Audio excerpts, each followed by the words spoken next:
What if I told you that the most effective gardening methods in history were quietly banned, regulated, or forgotten? Not because they didn't work, but because they worked too well. Our grandparents and great-grandparents grew enormous harvests without a single bag of store-bought fertilizer, without pesticides, without expensive tools or complicated systems.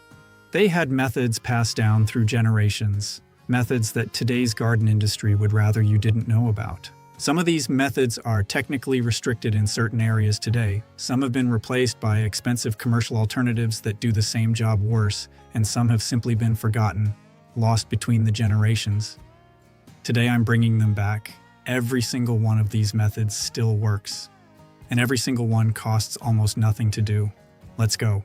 Before we get into the methods themselves, I want to explain something important. Why did these techniques disappear in the first place? The answer is simple: money. In the 1940s and 50s, the chemical industry discovered that it could sell fertilizers, pesticides, and herbicides to farmers and home gardeners at enormous profit. The old methods, saving seeds, making compost, companion planting, using natural pest deterrents, were free. You couldn't sell them. So over the course of about 30 years, a complete shift happened. The knowledge that had been passed from parent to child for centuries started to disappear. Schools stopped teaching it. Garden magazines stopped writing about it. By the time our parents' generation came along, most of these methods had already been forgotten. The good news is, none of these methods actually stopped working. They were just buried, and today we're digging them back up. Method number 1, saving and swapping seeds. And yes, depending on where you live, saving certain seeds is technically restricted or even illegal under plant variety protection laws. Our grandparents never bought seeds, not once. Every autumn, they carefully selected the best fruits and vegetables from their strongest plants, dried the seeds, stored them in paper envelopes, and planted them again the following spring. They also swapped seeds with neighbors, family members, and local farmers, building up collections of varieties perfectly adapted to their local soil and climate.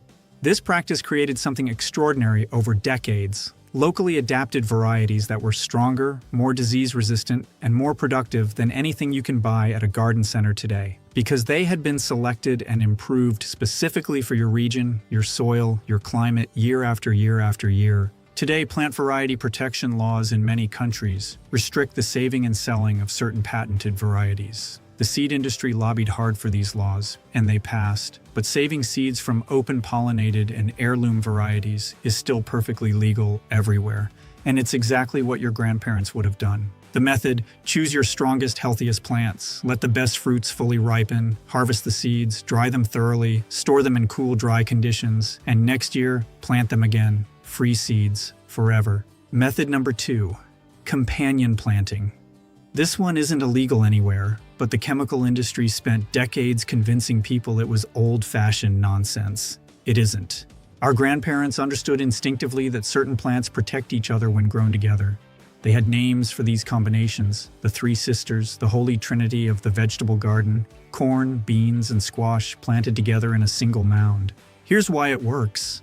The corn grows tall and gives the beans something to climb. The beans fix nitrogen from the air and feed both the corn and the squash. The squash spreads along the ground, shading the soil, keeping it moist, and suppressing weeds with its large leaves. 3 plants growing together, doing each other's work. No fertilizer, no herbicide, no extra watering, just nature's own system.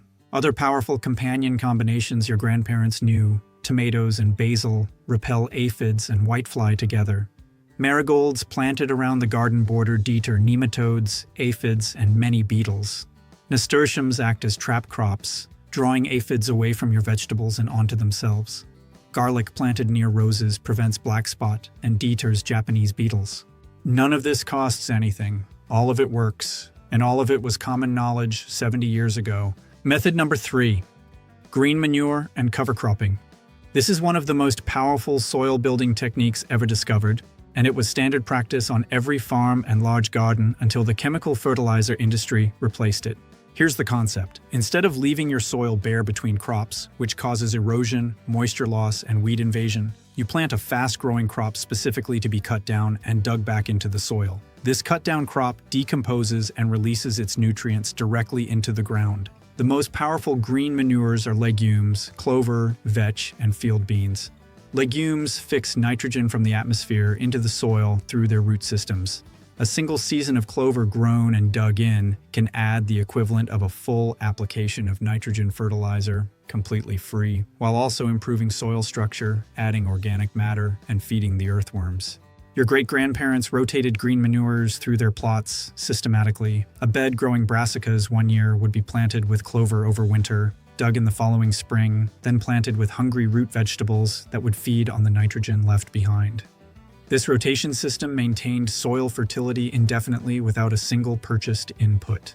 Today, you can do exactly the same. When a bed finishes producing in late summer, scatter clover or mustard seed over it immediately. Let it grow through autumn. Cut it and leave it on the surface or dig it in lightly before spring planting. Your soil will thank you, and so will your harvest. Method number 4, wood ash fertilizer. Simple, free, extraordinarily effective, and in some municipalities today technically restricted from use in gardens. Our grandparents burned wood for heating and cooking. The ash from those fires went straight onto the garden, and it was one of the most complete and effective soil amendments they had. Wood ash contains potassium, calcium, magnesium, and phosphorus. It raises soil pH, making it less acidic and more available to plants. It deters slugs and snails, and it adds trace minerals that synthetic fertilizers simply don't contain. The method is simple. Collect cooled wood ash from your fireplace, fire pit, or wood stove. Spread a thin layer, no more than half an inch, over your vegetable beds in autumn or early spring. Work it lightly into the surface. That's all. A few important warnings. Only use ash from untreated, unpainted, and unstained wood. Never use ash from coal, charcoal, or treated lumber. These contain toxic compounds. Don't use wood ash on acid-loving plants like blueberries, azaleas, or rhododendrons. It will raise the pH too much. And don't apply too heavily. A little goes a long way. In some urban areas today, burning wood or collecting ash is restricted, but if you have access to clean wood ash from a fireplace, a neighbor, or a local wood-burning facility, your grandparents would have considered it garden gold. Method number 5, liquid comfrey fertilizer, also called comfrey tea, and this one is genuinely one of the most powerful natural fertilizers that exists, yet almost nobody uses it today. Comfrey is a large perennial plant with deep tap roots that can reach 6 feet into the soil, pulling up minerals and nutrients that nothing else can access. Its leaves are extraordinarily rich in potassium, nitrogen, phosphorus, and a long list of trace minerals. Our grandparents grew comfrey in a corner of every kitchen garden specifically for this purpose. The method: cut a large bucket full of comfrey leaves, pack them tightly into a bucket, fill with water, cover loosely, and leave for 3 to 4 weeks. The result is a dark, pungent liquid that is one of the most complete plant fertilizers available anywhere, and it costs absolutely nothing beyond the water. Dilute the liquid 10 to 1 with water before applying. It's extremely concentrated. Pour it around the base of your tomatoes, peppers, and squash during the growing season. You will see the difference in fruit size and yield within 2 to 3 weeks. Comfrey also makes excellent mulch. Cut leaves laid around plants break down quickly and release their nutrients directly into the surrounding soil. Your grandparents would have had a comfrey patch in every garden. If you don't have one, plant one this season. One plant will last and provide for decades. Method number 6, the lasagna method, also called sheet mulching or no-dig bed building. This is how our grandparents created new garden beds, and it's dramatically better than the modern approach of buying topsoil and digging everything over. The concept is this: instead of digging up your existing soil or buying new soil, you build a new growing medium on top of your existing ground, layer by layer, just like a lasagna. Starting from the bottom, a layer of cardboard or newspaper directly on the ground, then alternating layers of carbon-rich materials and nitrogen-rich materials, brown leaves, grass clippings, kitchen scraps, compost, straw, more leaves, more green waste, finished with a thick layer of compost or topsoil on top. The layers break down over months, creating extraordinarily rich growing medium. The cardboard at the bottom smothers existing weeds and grass without any digging or chemicals. The earthworms move up from the soil below, attracted by all that decomposing organic matter, and do the tilling for you. Our grandparents built new beds this way every autumn. They piled organic waste directly onto the ground in layers, left it over winter, and planted directly into it the following spring. The beds were productive from year one and got richer every year after.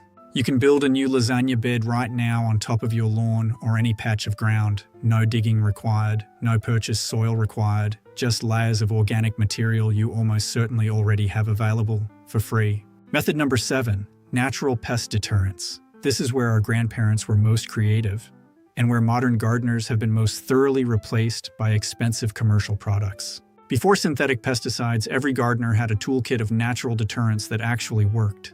Not perfectly, nothing does, but well enough to protect crops without poisoning the soil, the water, or themselves. Here are the most powerful ones. First, soapy water spray. A weak solution of dish soap and water sprayed directly on aphid colonies kills them on contact by blocking their breathing pores. Completely harmless to the plant. Cost? Almost nothing. Second, garlic spray. Boil several crushed garlic cloves in water, strain, dilute, and spray over plants. The sulfur compounds repel aphids, caterpillars, spider mites, and many beetles. Your grandparents made this weekly during the growing season. Third, copper barriers. Slugs and snails will not cross copper. It gives them a mild electric shock from a reaction with their slime. A ring of copper tape around a raised bed or pot keeps them out indefinitely. Old pennies placed in the soil around vulnerable plants work the same way. Fourth, diatomaceous earth. The fossilized remains of microscopic organisms, ground to a fine powder, completely harmless to humans and animals, but to insects with exoskeletons, slugs, beetles, caterpillars, it's lethal, cutting through their outer coating and causing dehydration. Sprinkle around the base of plants. Fifth, eggshell barriers. Crushed eggshells spread around plants deter slugs and snails. The sharp edges cut their soft bodies. Your grandparents never threw away an eggshell. Every shell went back to the garden. Method number 8, moon planting. I know how that sounds.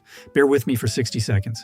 Our grandparents planted by the moon. Virtually every agricultural culture in history did. The basic concept, the moon's gravitational pull affects moisture in the soil, just as it affects the tides, and planting at different phases of the lunar cycle affects germination rates, growth speed, and harvest quality. Modern research has looked at this, and the results are genuinely interesting. Several peer-reviewed studies have found statistically significant differences in germination rates and crop yields between lunar phase plantings. The effect is not enormous, but it is measurable.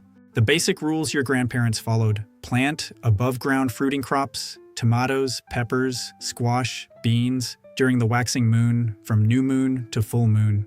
Plant root crops, carrots, potatoes, beets, onions, during the waning moon, from full to new. Plant nothing during the 2 days around the full moon itself and the 2 days around the new moon. These were rest periods for the soil. Whether you believe in the mechanism or not, generations of experienced gardeners swore by it. And since it costs nothing to try, it might be worth experimenting with in your own garden this season.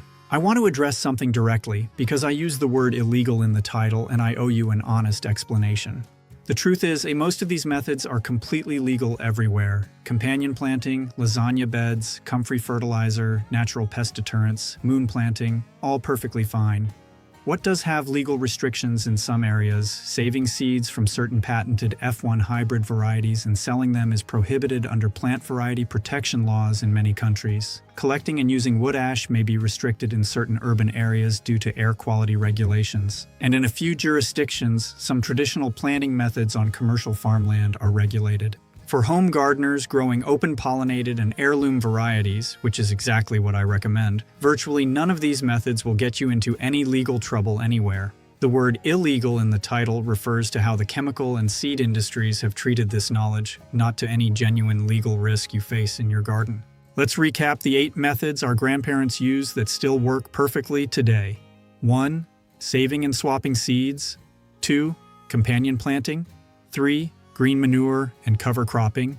4. Wood ash fertilizer. 5. Liquid comfrey fertilizer. 6. The lasagna method. 7. Natural pest deterrents. 8. Moon planting. None of these methods require a single purchase. None of them damage your soil or your health, and every single one of them was considered basic, obvious knowledge by anyone who grew food 70 years ago. We didn't lose this knowledge because it stopped working. We lost it because it wasn't profitable for anyone to keep teaching it. Now you know. Pass it on. If this video was useful, hit that like button. It helps this channel reach more gardeners who need this information. Subscribe and hit the bell so you don't miss the next one. I'll see you there. Happy growing.